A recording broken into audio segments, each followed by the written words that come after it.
Baiklah, saya sebagai moderator, perkenalkan, nama saya Forza Ahmad Cendikia dengan NPM C1C024084. Baiklah, perkenalkan, nama saya Wike Fiadola Helmalianisa dengan NPM C1C0210069. Baiklah, perkenalkan nama saya Ilham Anugrah dengan NPM C1C021016. Baiklah, perkenalkan saya Vina Veronica Caca Putri dengan NPM C1C021076. Baiklah, perkenalkan nama saya Saskia Wulandari dengan NPM C1C024178. Baiklah, perkenalkan nama saya Zilek Salia dengan NPM C1C0240090.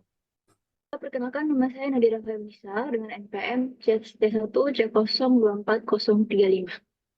Baiklah, perkenalkan nama saya Alia Mawarda dengan NPM C1C024102. Perkenalkan nama saya Agil Lasmeda Manik dengan NPM C1C0240014. Baiklah, perkenalkan nama saya Muhammad Aikal dengan NPM C1C024134. Baiklah, perkenalkan nama saya Zara Fadila dengan NPM C1C024062. Oke, Assalamualaikum warahmatullahi wabarakatuh. Selamat malam semuanya. Terima kasih telah hadir ke dalam Zoom ini. Kami semua dari kelompok 1 akan membahas tema tingkah laku konsumen, teori nilai guna atau utilities. Saya Forza akan menjadi moderator kali ini. Tanpa berlama-lama, mungkin pemateri pertama akan dibawakan oleh Kak Wike Fiadola. Kepada Kak Wike, waktu dipersilahkan.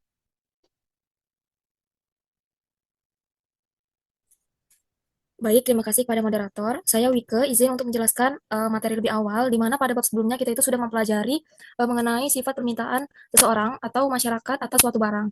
Nah, pada bab ini kita akan mendalami sifat permintaan tersebut, dan ada dua hal yang akan kita analisis, di mana yang pertama yaitu kita akan menganalisis alasan para pembeli atau konsumen untuk membeli lebih banyak barang pada harga yang lebih rendah dan mengurangi pembeliannya pada harga yang tinggi. Yang kedua, kita menganalisis bagaimana seorang konsumen itu menentukan jumlah dan komposisi dari barang yang akan dibeli dari pendapatan yang diperolehnya. Jadi analisis tersebut dinamakan dengan teori tingkah laku konsumen. Nah, selanjutnya itu teori tingkah laku konsumen itu dibedakan dalam dua macam pendekatan. Pendekatan yang pertama yaitu pendekatan nilai guna atau utility cardinal, di mana pendekatan nilai guna ini merupakan manfaat atau kenikmatan yang diperoleh konsumen yang dapat dinyatakan secara kuantitatif. Yang kedua yaitu ada pendekatan nilai guna ordinal, di mana dalam pendekatan nilai guna ordinal ini manfaat atau kenikmatan yang diperoleh masyarakat dari mengkonsumsikan barang-barang itu tidak dikuantifikasi. Jadi tingkah laku konsumen untuk memilih barang-barang yang akan memaksimumkan kepuasannya itu ditunjukkan dengan kurva kepuasan sama, yaitu kurva yang menggambarkan gabungan barang yang akan memberikan nilai guna atau kepuasan yang sama. Nah, di sini ada teori nilai guna atau utility. Nilai guna atau utility itu disebut kepuasan atau kenikmatan yang diperoleh seseorang dari mengkonsumsikan barang-barang. Nah, kemudian ada juga nilai guna total, di mana nilai guna total ini diartikan sebagai jumlah seluruh kepuasan yang diperoleh dari mengkonsumsikan sejumlah barang tertentu. Yang terakhir yaitu ada nilai guna marginal, di mana nilai guna marginal ini berarti pertambahan atau pengurangan kepuasan sebagai akibat dan pertambahan atau pengurangan penggunaan satu unit barang tertentu. Saya akan melanjutkan materi dari Wike. Selanjutnya yaitu hipotesis utama teori nilai guna, atau lebih dikenal sebagai hukum nilai guna marginal yang semakin menurun. Menyatakan bahwa tambahan nilai guna yang akan diperoleh seseorang dari mengkonsumsikan suatu barang akan menjadi semakin sedikit apabila orang tersebut terus-menerus menambah konsumsinya ke barang tersebut. Yang pada akhirnya tambahan nilai guna ini akan menjadi negatif, yaitu apabila konsumsi ke barang tersebut ditambah satu unit lagi. Maka nilai guna total akan menjadi semakin sedikit. Apa makna dari hipotesis ini? Hipotesis ini menyatakan bahwa pertambahan yang terus-menerus dalam mengkonsumsi suatu barang tidak secara terus-menerus menambah kepuasan yang dinikmati orang yang mengkonsumsikannya. Sebagai contoh, apabila seseorang yang sedang berbuka puasa atau baru selesai berolahraga memperoleh segelas air, maka ia memperoleh sejumlah kepuasan daripadanya. Dan jumlah kepuasan itu nantinya akan menjadi semakin tinggi apabila ia dapat meminum segelas air lagi. Kepuasan yang lebih tinggi ini akan diperolehnya apabila dia diberi kesempatan untuk memperoleh gelas yang ketiga. Penambahan kepuasan ini tidak terus berlangsung. Katakanlah pada gelas yang kelima. Orang yang berpuasa atau olahragawan ini merasa bahwa yang diminumnya ini sudah cukup banyak dan sudah memuaskan dahaganya. Kalau ditawarkan gelas ke-6, dia akan menolak karena dia merasa lebih puas minum 5 gelas air daripada 6 gelas. Dengan menolak karena dia merasa lebih puas, eh, maka pada gelas yang ke-6 ini tambah nilai guna menjadi negatif. Dan nilai guna total daripada meminum 6 gelas adalah lebih rendah dari nilai guna yang diperoleh dari meminum 5 gelas tersebut. Baiklah, saya kembalikan kepada moderator. Selanjutnya saya akan menjelaskan mengenai nilai guna total dalam bentuk angka. Nah, tadi sudah dijelaskan bahwasannya nilai guna ini merupakan kepuasan konsumen yang telah digunakan ketika sudah mengkonsumsi barang atau jasa. Sedangkan nilai guna marginal ini pertambahan atau pengurangan kepuasan sebagai akibat dari pertambahan atau pengurangan penggunaan satu unit barang tertentu. Nah, dengan memaksimalkan bahwa kepuasan dari memakan mangga, di sini kita memakai contoh buah mangga, dalam satu hari dapat dinyatakan dalam angka. Nah, dalam tabel 1 ditunjukkan nilai guna total dan nilai guna marginal dari memakan berbagai jumlah buah mangga. Nah, lihat dari tabel ini, jumlah buah mangga yang dimakan 0, maka nilai guna total atau nilai kepuasannya itu tetap 0, maka nilai guna marginalnya itu tidak ada. Sedangkan jika jumlah buah mangga yang dimakan itu sebanyak 1, dan nilai kepuasan konsumen itu 30, maka nilai guna marginalnya juga 30. Selanjutnya, jika jumlah buah mangga yang dimakan sebanyak 2, maka nilai guna totalnya atau nilai kepuasan konsumennya itu 50, maka nilai guna marginal yaitu 50 dikurang 30. Jadi 20 nilai guna marginal. Selanjutnya sama hingga jumlah buah mangga yang dimakan sebanyak 11. Ini ada human error, jadi nilai guna total ini sebanyak 78. Tapi tertulis sini 75. Nah, jika buah mangga yang dimakan sebanyak 11, maka nilai guna total atau kepuasan konsumen itu 78, maka 78 dikurangi 85 jadi minus 7. Ini menyambung dengan hipotesis yang telah dijelaskan pada materi sebelumnya. Mungkin itu saja yang dapat saya sampaikan, saya kembalikan kepada moderator. Saya akan melanjutkan materi dari Kak Vina, yaitu tentang grafik nilai guna. Gambar tersebut menunjukkan dua kurva yang berkaitan dengan total utility atau TU dan marginal utility atau MU. Kurva nilai guna total atau total utility, sumbu horizontal key menunjukkan kuantitas barang yang dikonsumsi. Sumbu vertikal TU menunjukkan total utilitas yang diperoleh dari konsumsi. Kurva TU pada awalnya naik seiring dengan peningkatan jumlah barang yang dikonsumsi, yang menunjukkan bahwa setiap tambahan barang memberikan tambahan kepuasan atau utilitas. Pada titik puncak kurva TU, utilitas mencapai maksimum, setelah itu mulai menurun, mengidentifikasikan hukum utilitas total yang menurun. Yang kedua yaitu kurva nilai guna marginal atau marginal utility. Sumbu horizontal key juga menunjukkan kuantitas barang yang dikonsumsi. Sumbu vertikal MU menunjukkan utilitas marginal, yaitu tambahan utilitas yang diperoleh dari mengonsumsi satu unit tambahan barang. Kurva MU menurun seiring bertambahnya jumlah konsumsi.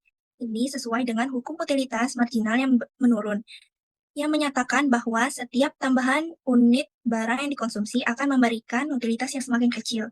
Pada titik di mana MU menjadi 0, di antara Q sama dengan 8 dan Q sama dengan 9, total utilities atau TU mencapai maksimum. Setelah ini, MU menjadi negatif atau menyebabkan TU menurun jika lebih banyak barang dikonsumsi. Terima kasih telah materi dari saya. Kembali ke moderator. Yang pemaksimuman nilai guna. Ada pemisalan teori penting dalam teori ekonomi adalah setiap orang berusaha memaksimumkan kepuasan dari konsumsi barang. Yang artinya kita bisa lihat situasinya sederhana ketika seseorang hanya mengonsumsi satu jenis barang. Dalam kasus ini, kita bisa dengan mudah menentukan kapan kepuasan atau nilai guna maksimum tercapai, yaitu ketika nilai guna total dari barang tersebut mencapai tingkat tertingginya. Jadi kalau kita ambil contoh, ada seseorang makan apel, nilai guna total atau kepuasan yang diperoleh dari apel itu akan bertambah sampai titik tertentu. Setelah itu, nilai guna tersebut akan menurun. Namun, situasi ini bisa jadi lebih rumit ketika seseorang mengonsumsi berbagai jenis barang dengan harga yang berbeda. Dalam kondisi ini, kita harus mempertimbangkan bagaimana mengalokasikan konsumsi itu dari semua barang yang dikonsumsi menjadi tingkat maksimum. Jadi, bagaimana cara memaksimumkan nilai guna? Yang tadi sudah saya sebutkan, pada dasarnya semua orang itu berusaha untuk memaksimalkan kepuasan dari konsumsi barang-barang yang mereka pilih. Jadi jika kita hanya mengonsumsi satu barang saja, misalnya sebuah makanan, kita bisa dengan mudah menentukan kapan kepuasan atau nilai guna kita mencapai tingkat maksimal.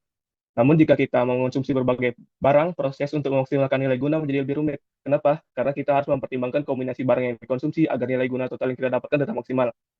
Sebagai contoh, jika seseorang mengonsumsi 3 jenis barang, bisa jadi pakaian, makanan, ataupun hiburan, kita bisa melihat bahwa untuk mendapatkan kepuasan maksimal, nilai guna marginal dari barang tersebut harus sama besarnya.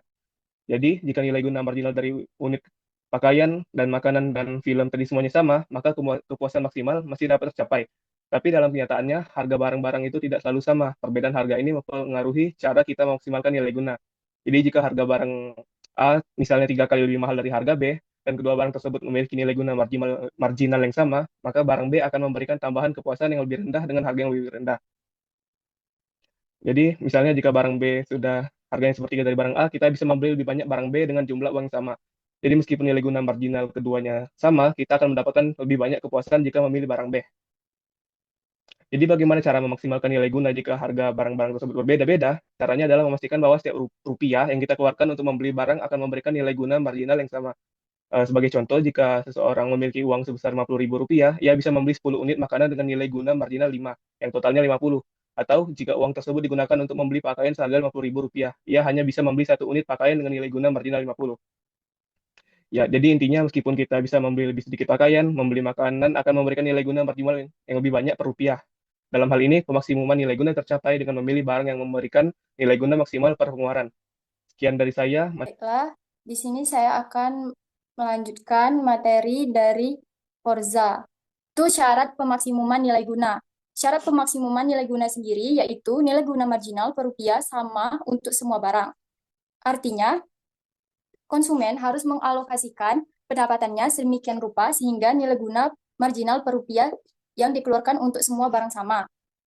Misalkan contohnya, seperti yang sudah dijelaskan oleh Forza sebelumnya, misalkan seorang konsumen memiliki pendapatan sebesar Rp100.000 dan ingin membeli 2 barang, yaitu apel yang harganya Rp10.000 per buah dan jeruk yang harganya Rp20.000 per buah. Untuk memaksimalkan nilai guna, konsumen harus membandingkan nilai guna marginal per rupiah dari setiap buah apel dan jeruk. Jika nilai guna marginal per rupiah untuk apel lebih tinggi daripada jeruk, konsumen harus membeli banyak apel. Sebaliknya, jika nilai guna marginal per rupiah untuk jeruk lebih tinggi, konsumen harus membeli lebih banyak jeruk. Konsumen akan terus menyesuaikan pembeliannya sampai nilai guna marginal per rupiah untuk kedua barang sama. Cara pemaksimuman nilai guna sendiri biasanya dinyatakan dengan rumus aljabar, yaitu MUA bagi PA sama dengan MUB bagi PB sama dengan MUC bagi PC, dan seterusnya. Di mana MUA sama dengan nilai guna marginal barang A, dan PA merupakan harga barang A, dan MUB merupakan nilai guna marginal barang B, serta PB merupakan harga barang B, dan seterusnya. Terima kasih kepada moderator. Di sini saya akan menjelaskan tentang teori nilai guna dan teori permintaan. Jadi seperti yang kita tahu, kurva permintaan itu sudah bersifat atau bentuknya itu menurun dari kiri atas ke kanan bawah. Nah, secara langsung, kurva permintaan itu menggambarkan semakin rendah harga suatu barang, maka akan semakin banyak juga permintaan ke atasnya. Nah, untuk faktor dari permintaan sendiri, itu ada menyebabkan permintaan ke atas suatu barang itu bisa berubah apabila barang tersebut mengalami perubahan kepada 2 faktor. Yaitu yang pertama ada efek pergantian dan efek pendapatan. Baik, di sini next. Nah, yang pertama ada efek penggantian. Nah, efek penggantian itu merupakan perubahan suatu harga barang dapat mengubah nilai guna ataupun bisa juga dibilang dengan kepuasan konsumen. Nah, apabila harga mengalami kenaikan, maka sudah dapat dipastikan bahwa kurva nilai guna marginal atau MU akan semakin rendah. Nah, di sini kita mencontohkan barang A versus barang B. Nah, saya contohkan di sini barang A dan barang B ini merupakan jenis barang yang sama, persis sama. Nah, kalau barang A itu saya contohkan mengalami kenaikan atau perubahan harga, sementara barang B itu tidak mengalami kenaikan harga. Nah, permisalannya di antara barang A sama B ini merupakan barang yang sama, tetapi dijual di tempat yang berbeda. Nah, kemungkinan kesimpulannya merupakan konsumen merasa lebih banyak mendapatkan nilai guna ataupun kepuasan terhadap barang B dibandingkan barang A. Karena konsumen merasa akan lebih untung jika membeli barang B yang mengalami penurunan harga daripada barang A yang mengalami kenaikan harga. Nah, sudah jelas jika harga naik, maka permintaan akan semakin sedikit, dan begitu juga sebaliknya. Yang kedua ada efek pendapatan. Nah, bisa dibilang efek pendapatan ini seperti gaji. Nah, jika pendapatan atau gaji kita tidak sejalan dengan perubahan kenaikan pada harga barang, nah maka akan berpengaruh juga pada permintaan kita.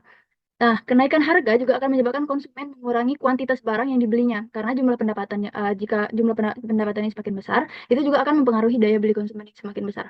Jadi intinya, ketika pendapatan kita itu sedang berkurang, otomatis kita sebagai konsumen pembeli akan membatasi barang-barang yang kita beli. Nah, kemudian juga sebaliknya, apabila kita mendapatkan pendapatan yang lebih besar daripada sebelumnya, otomatis kita akan lebih banyak membeli barang lain dan kita akan menghindari barang substitusi atau barang pengganti. Sekian ada moderator. Di sini saya Alia Mawada akan menjelaskan mengenai mewujudkan kurva permintaan. Di mana saya akan memaparkan kurvanya, contoh dari kurvanya, yang dimana saya akan memakai dengan permintaan seseorang konsumen atas makanan. Seperti yang dijelaskan, pada titik A itu menggambarkan keadaan dalam I1, kemudian pada titik B itu menggambarkan pada I2, dan pada titik C itu menggambarkan keadaan pada I3. Sama yang dijelaskan oleh Nadira sebelumnya, yaitu tentang teori permintaan, maka jika harga semakin murah, maka permintaan akan pembeli atau pembeli akan semakin banyak.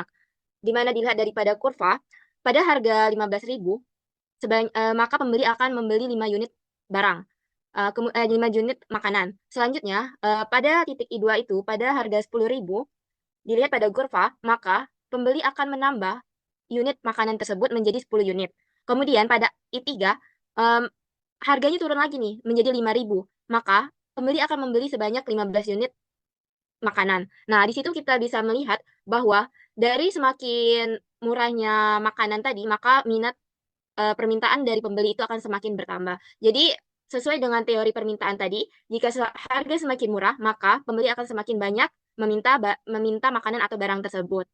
Nah, jadi seperti itulah mungkin mengenai mewujudkan kurva permintaan.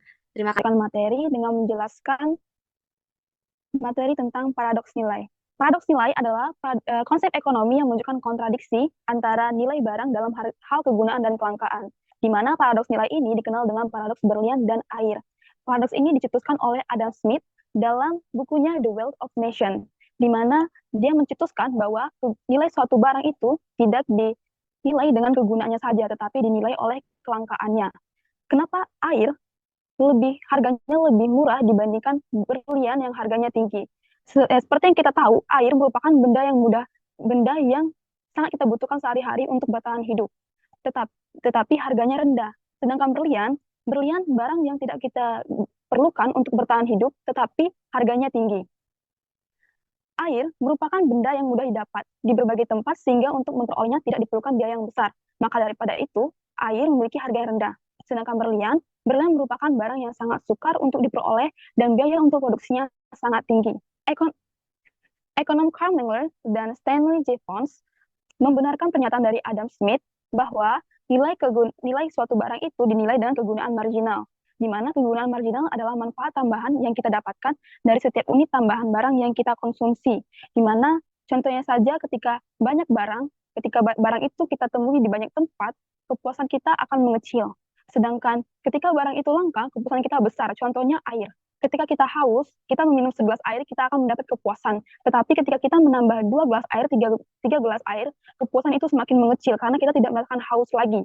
Dibandingkan dengan berlian merupakan barang yang langka. Ketika seseorang memiliki berlian, manfaat atau kepuasan tambahan dari memiliki barang lain akan terasa lebih besar dibanding manfaat tambahan dari segelas air.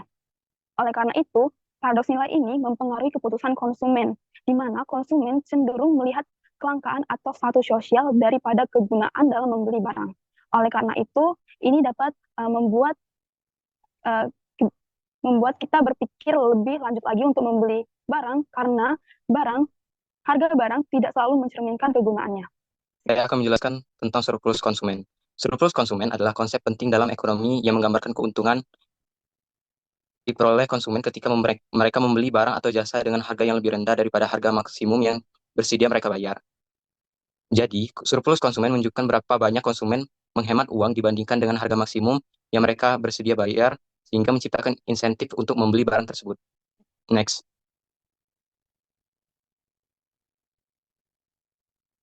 Seperti yang kita lihat, di sini tersedia tabel surplus konsumen. Sebelum saya akan mencontohkan surplus konsumen, saya akan menjelaskan tentang apa saja yang ada pada tabel tersebut.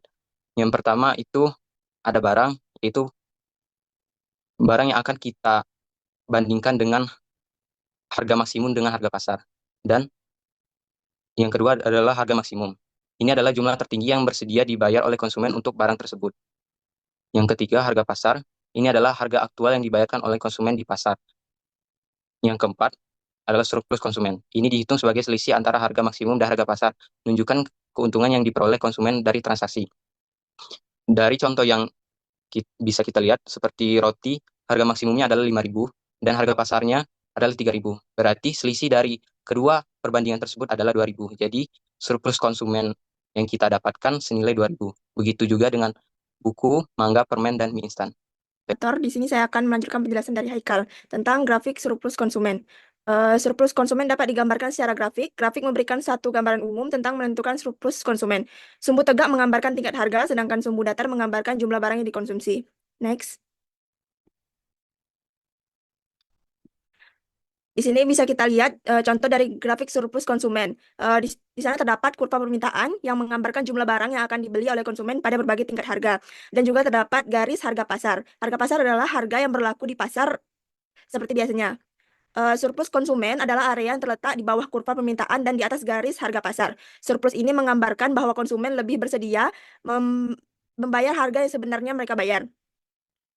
Dimisalkan pada contoh, jika harga pasar berada pada angka 14, sedangkan kurva permintaan atau harga yang disanggupi untuk konsumen untuk dibayar berada pada angka 20. Jadi selisih dari angka 20 dengan angka 14 itulah yang disebut dengan surplus konsumen. Jadi surplus konsumen dapat digambarkan sebagai area segitiga antara harga pasar dan kurva permintaan. Titik tertinggi pada kurva permintaan menunjukkan harga tertinggi yang bersedia dibayar konsumen untuk barang tersebut. Surplus konsumen mencerminkan manfaat ekonomi yang diterima konsumen karena mereka dapat membeli barang dengan harga yang lebih rendah dari yang mereka siapkan untuk membayar. Semakin besar surplus konsumen, semakin besar manfaat yang diterima oleh konsumen dari transaksi pasar tersebut. Mungkin itu yang dapat saya jelaskan, saya kembalikan ke moderator. Baiklah, terima kasih Sarah. Baik, terima kasih kepada semua pemateri yang telah menyampaikan presentasi mereka dengan sangat jelas. Kita telah selesai membahas bab 7, yaitu teori tingkah laku konsumen, teori nilai guna atau utility. Semoga materi yang telah disampaikan bermanfaat bagi semua.